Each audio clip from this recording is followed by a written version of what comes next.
The portal may be hot, but the Badgers shooting sure is not.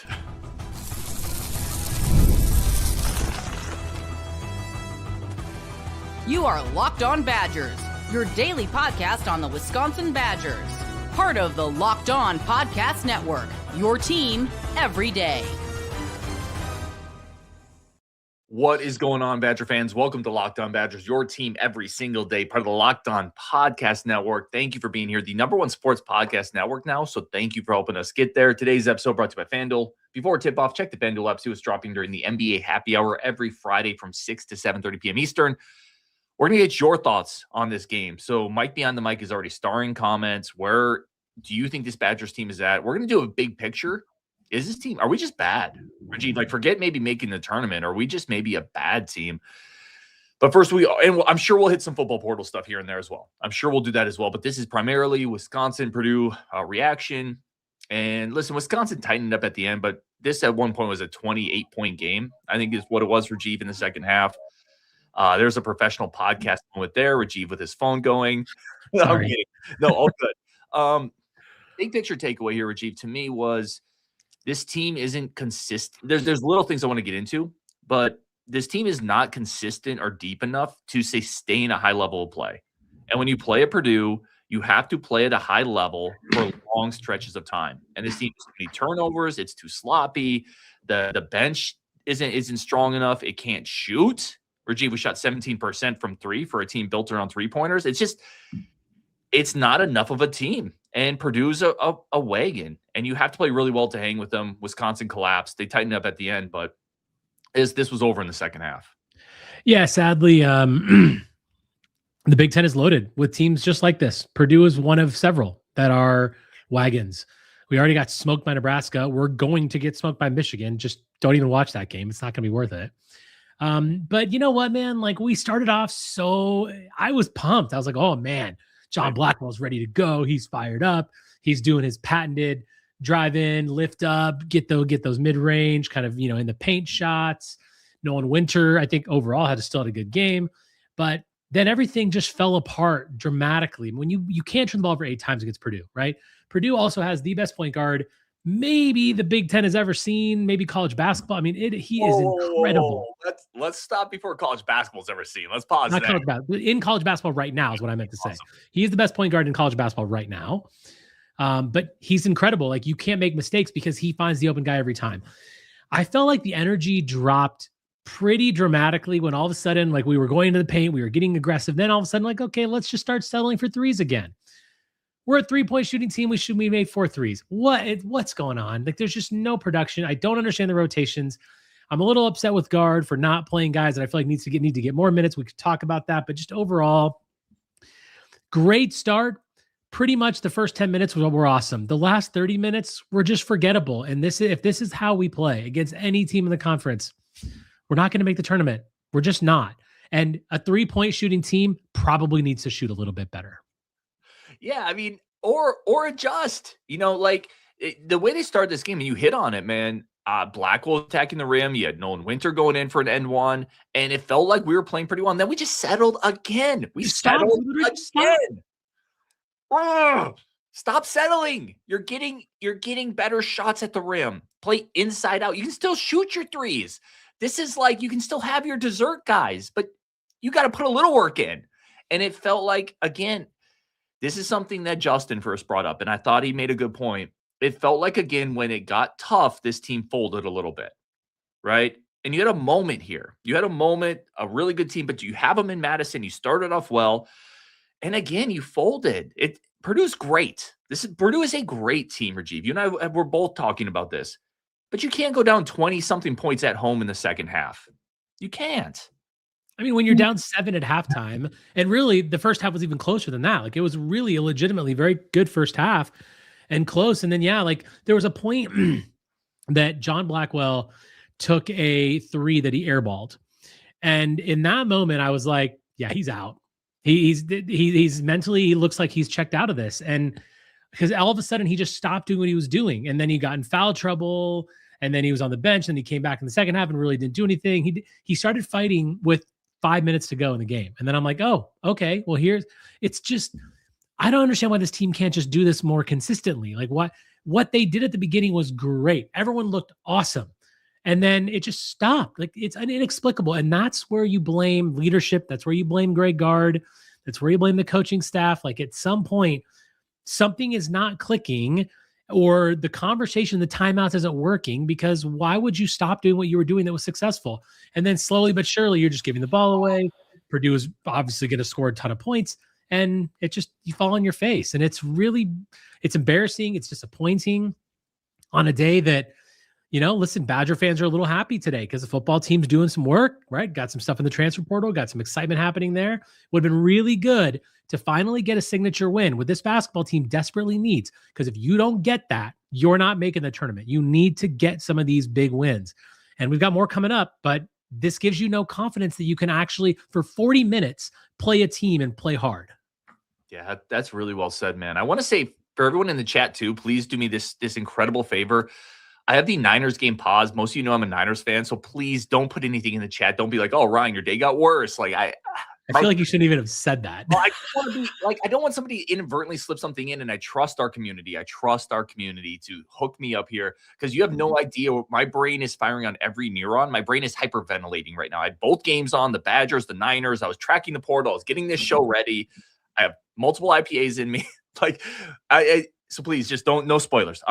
Dude, you hit on, but you said, I don't understand why this team can't do this consistently. And it's because we're not a good team. That's why, right? Like, that's the thing. That's Purdue does it consistently. Every time down, they're stressing you defensively. The turnovers we had, and I want to talk about John Blackwell. There's so much I want to talk about, but there's turnovers you can live with. In transition, you're trying to fit in a tight pass and something happens. We were just giving the ball away. We lost our focus.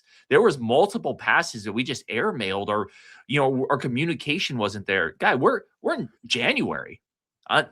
Dude, those turnovers cannot happen. You have to play cleaner basketball. And it was, I think I'm getting close, man. And you and I both, and everybody in the community, you and I both, everybody, we bleed Badgers red. I love this team. I love this program. I don't know if we might be bad, man. I know that's our next segment, but I'm getting close to not giving up on this team. But I don't know if I see the road forward. Yeah, I mean, listen, you could definitely make that argument. The difference between good teams and not good teams is exactly what you just said with what Purdue does. They didn't lose focus. Like they were in a battle, right? They were in an absolute battle, and they stuck with their plan. They got better throughout the game. They tightened up defensively. They made adjustments in the right way, not the wrong way. And that's why they're one of the best teams in America. I watched the Michigan State Nebraska game last night. Those are two really good teams that battled it out the entire game. And Michigan State lost, but that was a great game. We don't have that. We can't seem to put it all together. And yet, for some reason, we've got we've got a guy that went and tested the NBA draft and wanted to test the NBA waters, and came back and knew what he wanted to get better at. And then it seems to have regressed. And without Blackwell firing on all cylinders, we're not a good team. And I don't know that we're bad, but I definitely am worried, very worried about making the tournament. And if we miss the tournament, that is a line for me with Greg Gard that I will not you can't miss tournaments, man. You just can't do it. This is not acceptable to miss tournaments. Yeah, we have a lot of comments about coaching in the chat as well. We're going to talk about John Blackwell. We're going to do that next. I think we have to have a John Blackwell conversation. I do want to highlight a couple players that I thought played hard today, but I think we come out of this segment. I know Rajiv wants to talk about this as well. We're going to talk about John Blackwell next on Locked On Badgers. Plus, throw your comments in the chat. We're starring all of them, or Mike behind the mic is starring all of them. We're going to get into that as well. Today's episode brought to you by our great friends over at Rugiet. And what a great time to talk about Rugiet Ready, because you got to be ready for the moments. And the Badgers were not tonight. You have to be ready for the big moments in life, and that's where Rugiet Ready gets you going. It can be stressful. Life can be stressful. Shooting 17% from three can be stressful. And that stress doesn't just switch off, because it's not going to for me. And sometimes it shows up at the worst possible times. Rugiet Ready is designed to help you take back that control. Rugiet Ready combines 3 clinically proven ingredients in 1 mint that dissolves under your tongue. It absorbs fast. Over 150,000 men, which is about how many shots we missed today, have already made the switch. Most men are ready in about 15 minutes on average, so you can stay present, confident, and in control when the moment is right. If you've been thinking about taking that next step, now's the time. Head over to Rugiet.com/lockedoncollege. That's Rugiet.com/lockedoncollege to get 15% off your order for a limited time. Discreet shipping and science-backed Rugiet Ready stands out. Feel present, feel confident, feel ready over at Rugiet. Reggie, we talked a little bit about this before the show. I'm going to let you start this. John Blackwell is supposed to be at minimum one of the 2 or 3 stars on this team. What'd you see from Blackwell today? I think we're both a little frustrated here. Yeah, the first couple minutes, like I said, I was like this, and I think I put in the Discord, I'm like, this is the John Blackwell that we've needed to see for the last couple of weeks. Like he was aggressive, he wasn't scared, he was driving in, and then as soon as he got like kind of his drive cut off, he would elevate and score. And he made his first shot right away, and I'm like, that's a good sign. And then it was like, Purdue was like, what the hell? We got to stop Blackwell. And then all of a sudden he just stopped totally inadvertently. I've noticed this for weeks now. I just feel like it looks like, I hate to say this, but it looks like he's uninterested. It just looks like he's uninterested in playing. Like there are times when you can almost see in his face that it just shuts off. Like I said, when he airballed that 3, it was a completely unnecessary shot. There was no need to take a contested 3 from 3 feet beyond the arc. Why would you do that? You airballed it. That's why. And from that moment forward, it was just like, he was like, okay, I'm done. Then he gets into foul trouble. Then he comes in the second half. He only played 28 minutes because he didn't get as many minutes as he should have because he wasn't playing well. And I'm happy about that. But he wasn't even on the floor for a lot of the second half when we were down by 15, 20, 25, because he wasn't playing that well. And I'm really frustrated with, if you want to be the alpha, you want to go test the NBA waters, you can't test the NBA waters looking like this. You're not going to the NBA. You need to be the alpha. Take it to the other team. Be aggressive. Go get in the paint and find ways to score. Get fouled if you're not going to find ways to score, and create for other opponents. For other teammates. But instead, like, he's just playing kind of lazy. Defensively, he's playing lazy. It's just everywhere you look, you see a guy that is uninterested. And like I said, I hate to say that about a guy that we enjoy watching, but that's what I'm seeing. And it is absolutely maddening. I think you said that so well. Uninterested is a great word, and it's a better word than I was trying to think of in my head. I think you nailed it. Rajiv, how many assists did you have tonight? Same as Blackwell's the answer. Like, here's the thing. Like, if you're going to, again, to be that guy on a team, you can't get into early foul trouble. That his second foul was it was like such a careless foul. And you can't do that with one foul, man. You know how big this game is. You need to be on the court, right? And then when he came back, it felt like he had just unplugged. It felt like he was kind of done. He had started well, got 2 fouls. And again, I'm much the same way as you. I'm not very quick to say people don't care. That's not what I'm saying. But the perception is that it doesn't, you can't play as physically gifted as John Blackwell is. And he went to those NBA combines and he had NBA scouts tell him physically you could probably play in the NBA. That's how physically talented he is, Rajiv. He had 2 rebounds and 0 assists. You and I talk a lot about, and this is not to dredge up this comparison or this argument. You and I talk a lot about Johnny Davis versus all-time greats, Johnny Davis versus Tanjay, and that's a really good conversation.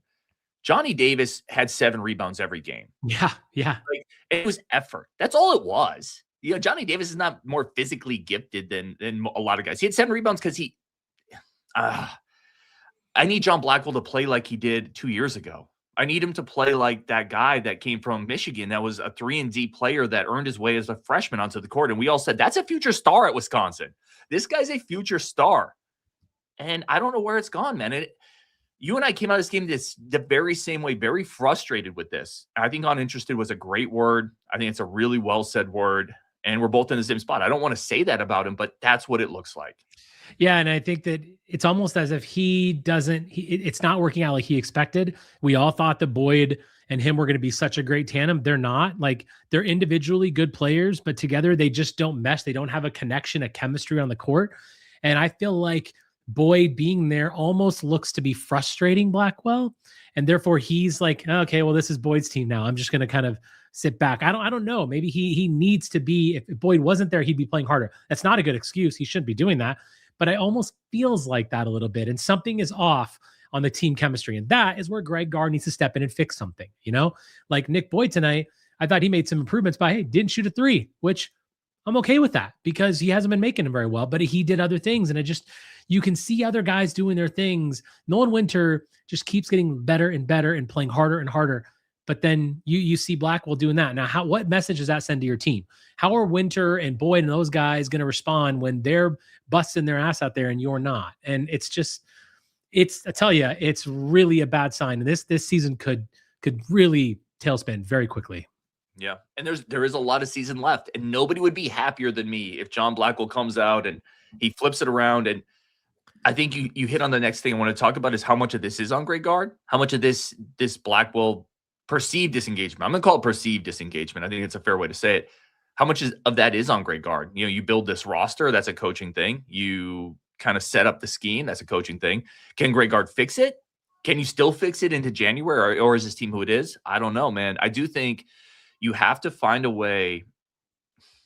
I don't even know how you fix it though, man, because you don't have another scorer. It's not like you can bench John Blackwell. That doesn't make you better, dude. I don't know what the answer is, Rajiv. But you know what? I mean, if you need to, then you need to. And sadly for him, he's probably just like, okay, fine. Well, this year's a throwaway. I'll go transfer somewhere else and get back up to my NBA numbers next year. Like that's what it honestly looks like. And if that's the mentality he has, I'm not saying he does, but if this continues to happen, Gard needs to bench him. I'm sorry, but like I would rather have Kinzinger out there playing, just doing everything he can, and BC out there doing everything he can. I want other guys to play, because if that's what the Blackwell we're getting, then he belongs sitting down, not out there. It is what it is, man. You can't be on that court if you're not going to give it your all constantly and live up to your level that you came into the season saying that you were going to do. You were going to bring it up a notch. You were going to elevate. Other guys have done that. He hasn't. And yeah, I mean, listen, I'm not kidding. Pull him out of the starting lineup. Like, send a message, man. Because if that's how you're going to play, then ride the bench. I hate to say that, but that's the reality of the situation. I like where your mindset is. It's just, there's also just a practical side of this. I mean, you have a bench that Janicki's not giving you much. Rapp's not giving you much. Bialuskas isn't giving you enough. BC is solid, but a little inconsistent. Kinzinger's a freshman. Like, I hear you, dude. I totally hear you. But I still think the only chance you have is to ride it with your guys and say, wait, I don't know. I don't know what it is, but you have to ride it out with your guys for a little bit longer, because there's still a chance you turn this around, and you don't turn it around if you say, Kinzinger, we need you for 35 minutes. And I love Kins. I've been the biggest Kins guy. I think he looks great out there. He looks natural. He understands the game. I want more minutes for him, but this team will still only turn around if Blackwell can get re-engaged. You know that scene in Maverick where Top Gun disengages and Iceman's by himself and there's 17 MiGs running around him, and then Maverick's in, he's like, talk to me, Goose. And then he re-engages and everybody on the carrier cheers. We need that moment for Blackwell. Maverick's re-engaging, sir. Blackwell's re-engaging, sir. Yes, like he has to re-engage, because that's the only path forward for this team, because there's not enough depth anywhere else. Like in a high school world, like I love the thing. Yeah, bench him, do what's best for the team. There's not enough other pieces. Like the team will tank because there's just not enough other pieces. They need Blackwell. You're right, they do. But what message does that send to the players on the court? Like other people can see it. I'm sure Nolan Winter can see it. If you and I and then the people listening to this show can see him being uninterested, then his players know it too. His coaches know it too. Like, I don't know. It's crazy. Talk to me, Blackwell. Love that line. All right, we're going to take a second there. We are going to talk about we're going to pull a few things we liked about this game potentially, maybe, and then we're going to talk big picture, plus your thoughts. Throw your questions into the chat. In fact, Rajiv, let's just do that part now. What did you like about this game, player of the game, something you like? Because I do want to next segment take listener questions, and then talk about the big picture. Are we a bad team? So that's next segment. What'd you like about the game? I want to give Nolan Winter some credit. I mean, he played another good game, 5 to 7 from the field. He had 10 rebounds again, 18 points. Like, he's a walking double-double. And when he plays with that fire in his belly that it looks like, and that anger, he plays well. And he's done that consistently. Now, I'm not saying it's every game, but once we saw that, he's improved. He's taken a step up. He's taking and putting more on his shoulders. Obviously, you got to give Nick Boyd credit. Still don't think him and Blackwell play well together, but Boyd found ways to score when we weren't. Sometimes I feel like he played better when we were down a lot. I mean, that's fine, but like in clutch moments, I need him to be strong as well. Sometimes his plays are a little bit predictable, but that's fine. Like he scored 24 points. He shot 7 of 13. That's fairly efficient. But yeah, I really liked how we started this game and the game plan, right? Actually coming in and saying, okay, we're not going to just shoot a bunch of threes. We're going to go down low. We're going to force it inside. We're going to put pressure on Purdue in a way that they're not expecting us to put pressure on them. And it worked. And then all of a sudden the players just decided to stop doing that. But yeah, in game plan coming in, and Winter, for me, if I see that effort every day from him, it's fantastic. He's the guy. He looks like the guy that we thought he was going to be. He's playing fantastic. Keep going, man. Shoot more threes, by the way. He's only 1 of 2 from 3. Shoot a little more. Yeah, I love your Winter pull there. I think he's playing so consistently good. And there's a part of my brain that's still like, how good would this dude be if he was still playing the 4 and we had another solid 5 next to him? I mean, we'd be talking about this. He would be taking less punishment. He'd be shooting more threes. He'd be averaging 18 a game, dude. He'd be fresher.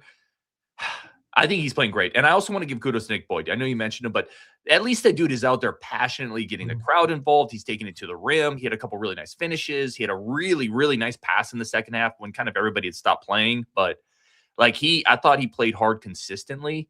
He's picking up full court, at least shadow pressure with Braden Smith. That's a really tough pickup. He's, into the game. He's fighting for it. I thought his energy was great today. He had 5 rebounds.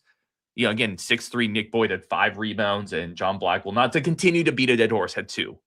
That's an effort thing. Blackwell is bigger than Nick Boyd, man. That's an effort thing. But Blackwell brought it. Our Boyd brought it. Winter brought it. He did. Definitely want to talk about those guys. All right. Coming out of this break, we got your starred questions and thoughts. Plus, Rajiv, forget about making the tournament, man. Is this team just bad? Are we bad? Is that where we are? We're going to talk about it next on Locked On Badgers. First, a quick second for our friends of the show. And as always, a quick second to say thank you for tuning in to Locked On Badgers. Today's episode brought to you by FanDuel. We talked about it before. FanDuel is spicing up Fridays. Fridays are already great. Fridays are the best part of the week. And right now, FanDuel is doing something special. Every Friday night before the NBA games tip off, FanDuel gives you a new way to enjoy the FanDuel app with the NBA Happy Hour every Friday, 6 to 7:30 p.m. Eastern. You get bonuses, you get surprises. Opening the FanDuel app during Happy Hour always brings something new. You don't know what's going to be in there, which makes it a ton of fun. But it's a new way to enjoy the games, kick off the weekend. Plus, FanDuel's still your stop for NBA playoffs, still your stop for college basketball. For everything else, FanDuel's got you covered. A user interface that's clean, simple, easy to use. It's really efficient to get those payouts. It's fast. The user support is great. Head over to the FanDuel app before tip-off. See what's dropping during NBA Happy Hour every Friday from 6 to 7:30 p.m. Eastern. A little basketball, a little action, and a whole lot of Friday energy. That's NBA Happy Hour only on the FanDuel app. Okay. Rajiv, this is a conversation I didn't think we'd have this year. Are we bad? So you have a 30-point loss to Nebraska. That's a top 10 team, but that's a 30-point loss. BYU blew the doors off you. Other good teams have beat BYU. I mean, UConn's a great team, but they beat BYU. BYU took the doors off of us. I don't think we have a great win.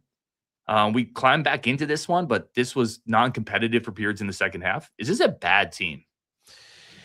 I don't think we're a bad team. I think we're a team that is struggling shooting the ball, obviously. I think we're not nearly as good of a shooting team as people think we are and we think we are. That's for absolute sure. We have no bench scoring whatsoever. I mean, that's why I want to see guys like Kinzinger play more. I don't think we're bad because Boyd is not a bad player. Winter's not a bad player. Blackwell, if he plays well, if he plays hard, is not a bad player. And Rhodey also brings things like that. We just have a collection of guys that are good and can play well if they figure it out. And you've seen little spurts, like the first 10 minutes of this game. You saw spurts where we can do well. If the coaches can figure that out and know how to extend that and improve those, then I don't think we're a bad team. I think we are going to struggle to make the tournament. I think we're going to be hovering. We're 1-2 in conference now. We know that the benchmark has always been 10 wins, so 10-10 in conference, and you need some quad ones, which we don't have yet. So you're going to need a little bit of help here. You got to get 10 conference wins. I don't know where those are coming from, but what I do know is this: if we're not a bad team, we need to beat the bad teams, because there are teams in this conference we can beat, and if we don't beat those teams, we are bad. We will miss the tournament, and we're gonna have a real conversation about what happens next. I had to smile at this comment, and I'm glad Mike put it up. Whiskey Indy said, those things make us bad, Rajiv. You listed off on several things we're not good at. Yeah. I don't think we're bad either. To your point, I think we're mediocre. The mediocre teams lose to good teams pretty easily, pretty often. I think that's who we are. I still think this team can shoot better than it is. There's an old phrase in baseball, trust the back of the baseball card, right? If a player has consistently hit really well and they have a bad stretch, they're probably still a good hitter. There's guys on this team that are better shooters than they've shown because they've consistently done it throughout their career. But there's not a 4. This team missed and Rapp, and Bialuskis isn't ready. So you don't have a 4. That outmans Nolan Winter. And I don't think the chemistry is working between Boyd and Blackwell. We've talked about a bunch. So I think it's a mediocre team. I don't think it's bad. I want to put this comment up here, Rajiv. Steve says, and again, we're always about on this show, Bucket Report 2, we're always about, we'll own all the receipts we put out there. As long as people are respectful with it. Steve says at the beginning of the season, Ryan, you and Rajiv were singing Graves, our guards' praises for the great job in the portal. Boy, were you guys wrong. I think we did. We did probably miss on Rapp. And I think we looked at the possible upside of the Boyd Blackwell pairing, and the opposite has happened there. Yeah, I think I was wrong. I think I was wrong on the upside here. Definitely wrong about Rapp. That's just hasn't worked. And in the last couple of years in the portal, we've hit on a star, right? AJ Storr was a star for us. John Tonje was a real star for us. We don't have that this year. Boyd is a good hit. Like he's producing, but it's not working chemistry wise. And I don't think anyone could have ever foreseen what's happened to John Blackwell. Like that's just that. John Blackwell's a really good player. And I think that if you look at this team on paper, it is a good team, but they're just not playing well together. They're not playing hard. The effort's not there. The heart's not there. Whatever's missing, something's missing. So we definitely missed on Rapp for sure. I still think that what guard did in theory was okay. Like, yeah, we needed a 5. We clearly missed on that. We had to have a 5. We didn't get that. But like, it wasn't a bad portal. I just feel like the guys are not doing what the players aren't doing their part. John Blackwell's not doing his part. And I think that's more of the issue. But yeah, Rapp, we totally missed on him for sure. Yeah. And I think you hit on 2 things there I want to expand on. That the history of guard has been really strong in the portal for the most part, especially recently. So you kind of lean on track record at some point. If a coach does a really good job over several years hitting in the portal, and then they go and get some of their plan A targets, it makes sense to think this is going to work. I'll also say, I think and I said this a couple weeks ago, there's going to be some years in the portal where you go and get pieces and the pieces just don't match because you get like a 2-week period to recruit these guys and fit them into the system. This just feels like a collection of pretty interesting parts, but the parts are from different Lego sets, right? So you're putting it together and it's just not like coming out to Bucky Badger, right? It's just this mismatched thing. And I think the parts individually make sense. Even Rapp makes sense, even though he hasn't shot it well. He's a 6'11" stretch forward. That is literally modern basketball. Kirk Penny wanted him. We had a comment down here from Brian. Are they missing Penny as a coach? This was a Penny guy. It's just the pieces aren't quite fitting. And I think there's going to be years like that, Rajiv, football and basketball, where the pieces just don't fit. I will also say that, like, if we do turn it around from a shooting perspective, we are going to win a decent number of games because we took 25 threes. If we make even 12 of those 25 or 10 of those 25, like, it's a totally different ball game, completely different game. So, but we've been saying that almost every week. We've been saying, oh, if once they start shooting better, eventually maybe they will. And if Rapp has a night where he actually does well, then yeah, we're going to win some games. Yeah, and once I start working out every day, I'm going to lose some weight. Like it's just one of those things. Like eventually you are who you are. We got to hit this because we got a lot of comments about Greg Gard. I'll lead off on this one. Dude, I'm not in the middle of the season coming off what I thought was a pretty good year last year and a good year the year before. I'm just not on the fire Greg Gard thing. I still think he's a good coach. I still like him as a culture guy. I still think he does a pretty good job in the portal. He still doesn't, newsflash, have the most resources by far in the Big Ten. So we can talk about the portal this year and maybe it wasn't a great fit. He also didn't have the money to go and get another 5 like he wanted. There is a resource constraint there. So no, I am not on the fire Gard campaign. I have not been on there. This has not moved me to there, but it's not a good look either. Yeah, I'm also not on the fire Gard train because I think that, yeah, this is just not as good a team as we thought we were. But listen, missing the tournament, I feel I'm not saying I will be out on him, but that's a big measuring stick for me, is being able to consistently make the tournament year in and year out. And I think we need to do that. But yeah, you're going to just miss sometimes. And we missed a little bit here. I think that the players aren't really doing the best for him. I think he is responsible for this. That he does need to make changes. We do need to see different guys playing, tinker with the lineup even more, get Kinzinger more minutes. There's things he can do, but I'm definitely not out on guard at all. 2 questions for you. And KJM says, respect the take. Appreciate that, KJ. Again, all takes, we always say this, all takes are welcome on this show. I try to say this at least once a month. This is just my opinion, and that's just Rajiv's opinion. It doesn't make it the right one. That's just ours, and we welcome all opinions on here. 2 questions that kind of came out of what you just said, Rajiv. The first is, you said there's tweaks, things you could do, players you could play more. I would challenge you, and I'm curious if you push back on this. I would challenge you, none of those tweaks move the needle very much. I don't think playing, I like Kinzinger a lot, and I think Garlock's got a lot of upside. I would play Braden Carrington 5 more minutes a game because I think he's a good spot-up shooter and he's got defensive versatility. I don't think any of these things move the needle. I don't necessarily think they move the needle this year. I think they move the needle for the future of the program, and it's important that and also for the culture of the team, it's important that the guys that are working hard and are playing better are rewarded with more minutes. That's going to keep guys here when portal time comes around for basketball.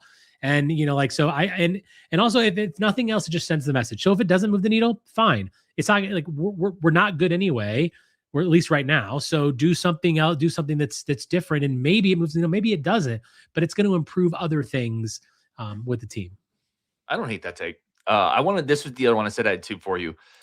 We had variations of this comment, but Poe0186 says there's no way we make the NCAA tournament. If you had to handicap this, Rajiv, where would you put the yes, no, maybe, concerned, not worried meter? I'd say right now I'm pretty much 50-50 on making the tournament. I feel like we're very much on the teetering situation right now, but I saw a couple comments about UCLA coming up on Tuesday. That is a must win. It really is a must win because you're playing at home, because then guess what? You're going to Michigan. You can't be 1-4 in conference. I mean, you can, but then we've got games against Minnesota, Rutgers, Penn State, SC, Minnesota, Ohio State. That is where we're going to pick up wins. So at the end of January, we'll know. And if we are above 500 in the conference at the end of January, which we should be based on the January schedule, then I think it's there. But we also, some of these closer games against maybe the Rutgers or Penn State, Minnesota, like if we lose those games, we're absolutely toast. Right now, I'd still say 50-50. Yeah, I'm close to you. I'm probably not. I'm definitely not as down as realist is. He's at 5 to 10%. I think I'm like slightly under 50. I worry there's some systemic issues with this team that in the Big Ten you're just going to get punished. Our front court it's like spring lake ice thin. Like if you walk out there, you fall through. It's Nolan Winter and nobody else. And can Nolan Winter survive in the Big Ten for an entire season playing the workload he has to play? I don't know, man. And if he goes down, you're not winning another game. I'm pretty much where Will Hanna is actually in this one. 40-60. I think I'm not completely out. I'm still pretty close to 50-50, but if you made me lean one way or the other, I am definitely leaning towards, I don't know if this team, as Brett says, has the legs to get there. Yeah, I mean, that's a fair point. Listen, if you think that's 50-50 is too high, that's a very fair take. I totally get it. The reason I say that is because the Big Ten is a very well-respected conference. And if you win 10 games in the Big Ten, you are absolutely in the discussion, 100% hands down. You might not get there if you don't have quad 1 wins. UCLA is a quad 1 win. We play on Tuesday. So if we get that win, that's why I said that's a must win. Then you're 2-2 in conference at that point. You have a quad 1, and you can continue to build on that. If you get to 10 wins, I'm not saying it's going to be easy. If we don't get to 10 in conference, we're out. If we do get to 10, it depends on our wins. If we get to 11, we're in. So that's just historical. You look at the conference, you look at the conference records. The Big Ten is respected. It's a fairly balanced schedule, so you're going to get in if you get that. And with the players we have on this team, I do have confidence that Greg Gard can turn things around. I do have confidence that we'll shoot at least somewhat well in some of these games. You nab a few wins here and there. It's a long season. We need at least 9 more wins in conference. I think that's doable. That's why I say it's closer to 50-50. Yeah, I think it's a fair take. Rob G. Oh, not Rob. This is not the one I wanted. Sorry, Rob. That was a good comment. I just had a different one start. I didn't want to young dude says, did we overspend on Boyd? Why are we so portal poor? I just wanted to highlight this comment. It's not where it shows up more. Boyd is a great pickup. Boyd was a really good pick for this team. Where it shows up is on the margins, where they wanted another 4 or 5. And I think if they had more resources, they probably could have kept a Freitag and an Amos and added a better 4, added a better 5. That's really at your 6, 7, 8 spots. That's where it shows up. And I don't think we overspent on Boyd. I just think we don't have the resources to fill out the roster as well as some other teams. Agreed. We didn't overspend on Boyd. We underspent on everybody else. We underspent on the back end of the team. Before the Villanova game, Greg Gard said they were in on that Brennan, that 5 that played really well against us. That's the kind of guy we're missing. We've been saying it for years. Rim protection, physical guy on the inside, someone that can do what Crowell did, but maybe not as good offensively. Like, you needed that, and it's critical. Last question here. Hey, guys, in the chat, I had somebody push back on this the other day. Let us know if you think we're too hard on John Blackwell. I've had several people tell me, guys, you're way too hard on him. He's not the problem, or there's other bigger problems. Let us know in the chat if you think we are too hard on John Blackwell. We'll finish it up here because there was a football component today. Rajiv, we talked 35 minutes on this Purdue game. Let's just spend a couple minutes. The Badgers have picked up 4 players confirmed in the portal today. They get the running back out of Iowa State. They just picked up Fletcher, the cornerback from Oklahoma State. They added a tight end from Bowling Green that had 5 touchdowns last year. And then they got the safety Van Dinter. Is that right? Carson Van Dinter, yeah. Formerly from Wisconsin, by the way, in-state kid. Big picture thoughts here. It feels like they picked up some nice fits. No real home runs yet. Even Abu, the running back from Iowa State, I like him. I don't think he's like a home run addition at running back, but I think he's a really solid running back. Ran for 700 plus yards last year, 5.4 yards per carry at a real level. He reminds me of like maybe a better version of Tyree Walker, Rajiv. Like, I like him. I don't think it's a home run, but I think they've added 4 really nice pieces today, and I think there's more to come. Yeah, I mean, the pieces are we talked about the starters that are needed on this team, and so we added some today. I think Abu is likely a starter, right up there with Dupree or Tuca, depending on who's healthy and what that situation is. I think the Jacob Harris, the tight end, that he could be someone that could play. Obviously, Grant Steck is there, but I just think ultimately we've done a good job. The one thing we have to get is the quarterback, which again, all signs are pointing towards Colton Joseph being the guy. Hopefully announced in the next day or so. So I expect that to happen. If that doesn't happen, then it's all a failure, right? If it does happen, then you can see these pieces beginning to run together. We need receivers, right? That'll be coming. We need more pieces, the edge rushers, defensive line, but it's a good start. It's the opening weekend of visits. We got a lot of guys in today. Justin and I did a whole show on all the visitors. And when you get visits, it means that you're their first choice because you get the primary visit spot. That's a big thing. And we got some good talent through the door. People that played at good teams, right? Iowa State was a good program under Matt Campbell. We got 2 guys today from there. That's a pretty solid start. I'm happy with what we got. I had heard this weekend was going to be popular. There was a lot of people on the football staff that were very positive about this weekend. It's a good start. You get Colton Joseph, it becomes a really, really good weekend. Yeah, the one thing I thought of, though, and I agree with much of what you said, especially with Colton Joseph. You get Colton Joseph and this thing starts, it feels like you start to tsunami it then, right? Where it starts to pick up momentum and just carry things with it. But yeah, I was thinking about, man, I'm like, I like Van Dinter, but I don't like him more than Zachman. And I'm like, I like Harris, but I don't really like him more than Ashcraft. And then I'm like, I like Abu, but he's kind of Dylan Jones to me. And I like who's the one other one? Sorry. Daniel Mo Fletcher. I like Fletcher, the cornerback. I think he's a little better than Rico, maybe. You see what I'm saying? Yeah. Right? Like, you always find a way to bring down the mood, man. You're absolutely right. You're absolutely right. 100% you're right. Like, I agree. I was upset about the Ashcraft left, but I think it's Steck's job going forward anyway. And look, I think between Dupree and Atuka, and you get a guy like Abu, I think who's a talented guy, ran for 5.2 yards a carry in a good league against good teams. So I think that matters. 5.2 yards a carry is a solid number that we didn't have on our team. So I think there is some positivity there, but ultimately it all comes with Colton, right? Like, that is where it starts and ends. We said this on our show yesterday. It matters. And if you do it right, then everything kind of falls into place. But yeah, it's a fair point. But ultimately, we had to replace those guys, and we did. Like, you're right. It's like a little bit here or there, but we needed to replace. They're filling out the roster. It's a good start. Yeah, 100% agree. Like, listen, once you lose them, you got to get new ones in. Yeah, I think you said that well. You got to replace them. But I don't want to go too overboard with some of the pieces coming in, considering I don't know if we maybe upgraded with some of the pieces going out. But there are more pieces coming, and a lot more to come up. Go check out the Buck Report and the show they did today. Bunch more content coming up here as well. As always, Rajiv's phenomenal. Go check out anything he does, really, him and Justin. we are still, despite today, we are still planning on doing our Locked On basketball meetup, Ohio State. I promise y'all I will do a good job this week of getting logistics moving. I know Nick Hitchens, who's down there, always helps out. Him and Tracy are incredible. Honcho always helps out. He's incredible. So would love to hang out with everybody. Win, lose, or draw. Those are always the best times. We get together. We talk Badgers. We have fun. We break bread. We try to go into the game together. We try to sit together. We've been able to do some really fun things around the games. Go watch. Last year, we went and watched Will Garlock play together. We've got a group of people together to watch him and play in high school. This year, we may try to hit a different sporting event while we're down there. Maybe we've talked about bowling or golf, too, at different times. So Nick Hitchens says we got places in mind for meets. They got the logistics. So, Rajiv, anything I missed there? Like, it's a ton of fun. Yeah, for sure. And I will say, I was not planning on coming, but I think I am now. So it's end of January, Ohio State. Like that's and Nick Hitchens. Yeah, he convinced me. Like, so I'm gonna make it work. It's always fun. Yeah, it's fantastic. It's the best part about this. We said at our giveaway show, the highlight of the year is these meetups. It's a lot of fun.